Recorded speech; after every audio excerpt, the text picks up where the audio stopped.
I never thought much about living alone until last winter. My apartment is on the top floor of an old converted Victorian house, the kind with ornate moldings and creaky wooden floors that have settled over a century of existence. Most nights, I actually enjoyed the silence after my roommate moved out.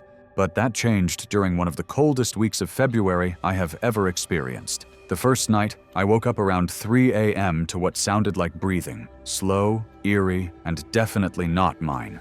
I sat up, heart pounding, and listened. The sound seemed to be coming from the heating vent near my bed. Just the old furnace, I told myself, finally falling back asleep as the sound faded. The next night it happened again, only louder. The breathing had a distinct rhythm to it. 3 seconds in, hold for 2, 4 seconds out. Too precise to be human. I got up and checked every room, finding nothing out of place. I even went downstairs to the vacant apartment below mine, but the door was still padlocked from the outside. There was no way to get in. I gave up for the night. By the third night, I started recording the sounds. Listening to the playback with my headphones I bought specifically for this, I noticed something that made my blood run cold.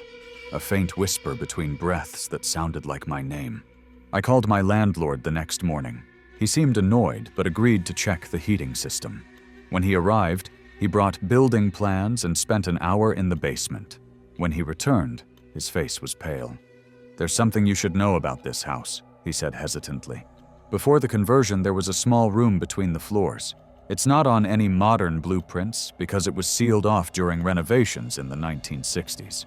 "What kind of room?" I proceeded to ask. "They called it a breathing room. Victorian doctors used to recommend patients with consumption spend time in sealed chambers. The previous owner had tuberculosis.